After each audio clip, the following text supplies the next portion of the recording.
perkembangannya, nanti gambarkan gitu. Nah, itu yang namanya dengan research cross sectional, dan ini dilakukan pada satu kali waktu.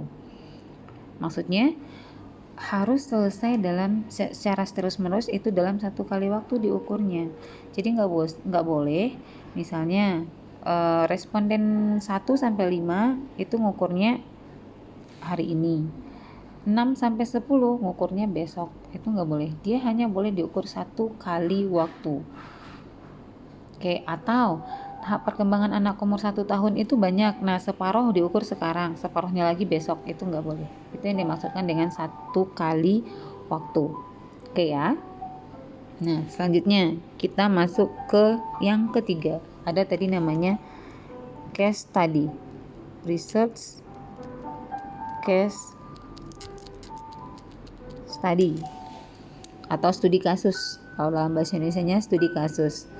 Nah, studi kasus ini, penelitian ini adalah mengeksplorasi orang atau individu atau keluarga atau kelompok kecil.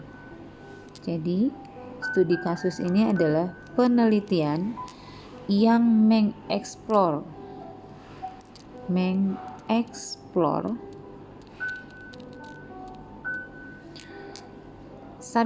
subjeknya itu bisa orang,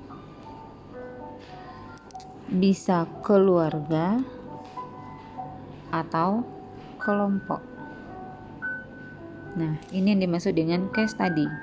Jadi penelitian case study atau studi kasus itu adalah penelitian yang mengeksplorasi subjek atau variabel yang diteliti.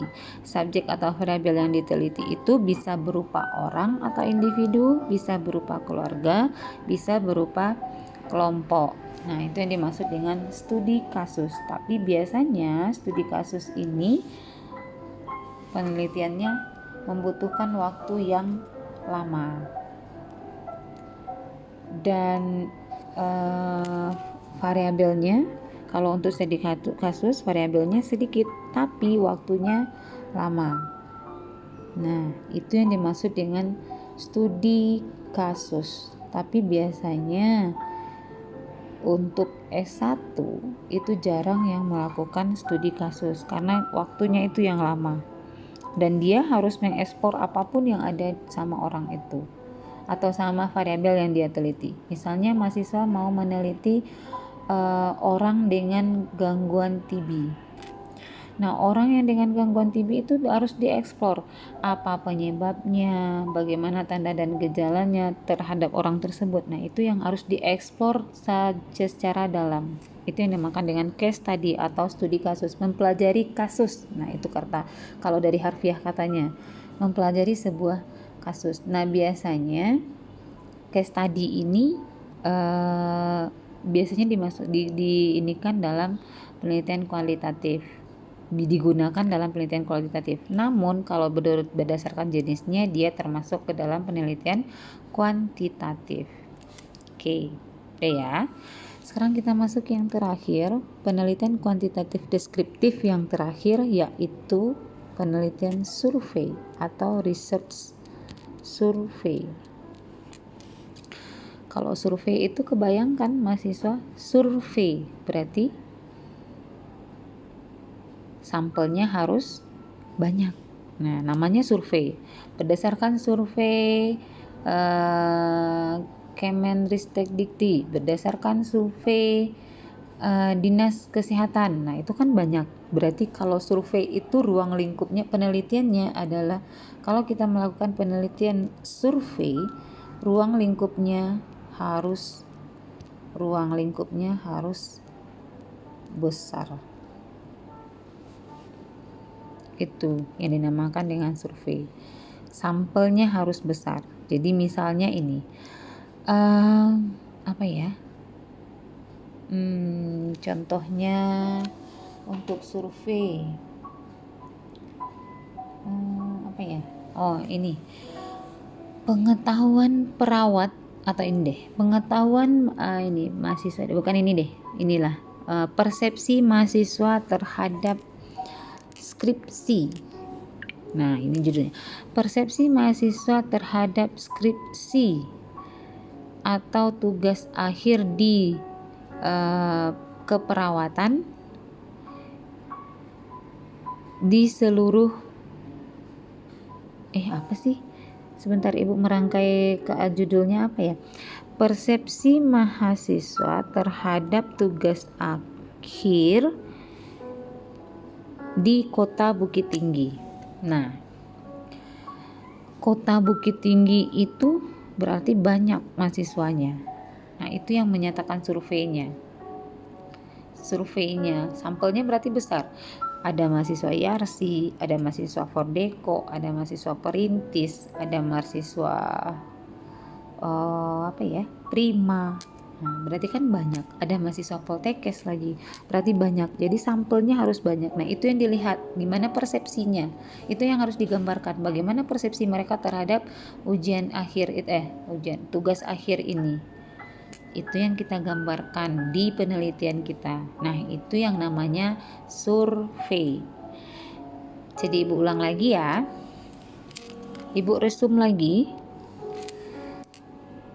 Research itu ada 2. Ada kuanti, ada kuali. Kuanti angka. Ini kata-kata kuncinya saja yang Ibu ini kan. Kuali berarti narasi atau pengalaman dari subjek. Oke. Penelitian kuanti ada 3. Ada deskriptif, ada korelasi, ada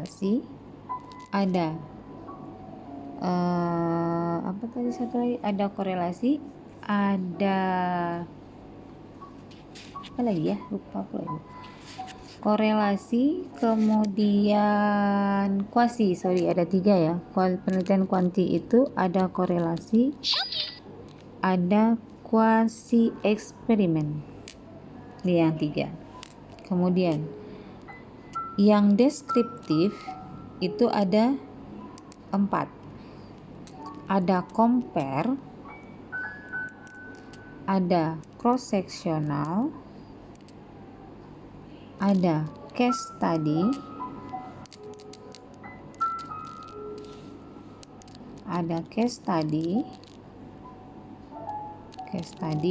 yang terakhir ada survei. Komparatif ini adalah membandingkan 2 variabel atau lebih atau 2 subjek di antara grup. Itu artinya komparatif atau perbedaan. Sementara untuk cross sectional adalah meneliti atau mengukur subjek dalam tahap perkembangan secara simultan dengan tujuan untuk mendapatkan atau menggambarkan perubahan. Contohnya, gambaran perkembangan anak disabilitas pada usia Golden Age. Nah, itu berarti contoh penelitian cross sectional. Waktunya 5 tahun berarti. Karena perkembangan anak di Golden Age itu adalah 1 sampai 5 tahun. Maka penelitiannya membutuhkan waktu 5 tahun. Kemudian ada lagi penelitian selanjutnya, ada namanya case study. Itu adalah mengeksplorasi orang atau individu, mengeksplorasi subjek yang akan mengeksplorasi variabel yang akan diteliti. Variabel yang diteliti itu bisa saja orang atau individu, bisa keluarga, bisa kelompok kecil. Ini juga membutuhkan waktu yang lama. Nah, contohnya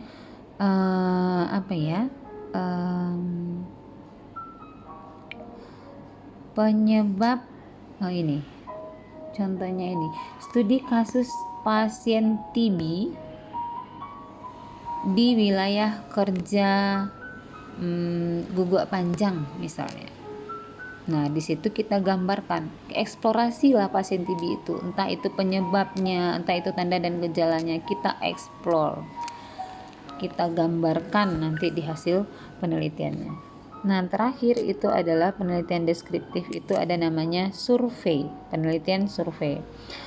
Survei ini adalah penelitian yang menggambarkan kejadian atau menggambarkan permasalahan yang terjadi pada sampel atau wilayah yang besar. Itu dia survei. Nah, itu tadi contohnya tadi sudah Ibu jelaskan. Kira-kira paham ya? Itu baru satu jenis penelitian yang kuantitatif bagian deskriptif study. Baru satu itu saja ya. Oke. Saya kira paham ya. Nah, nanti kita lanjut lagi ke jenis yang kedua. Itu namanya korelasi study.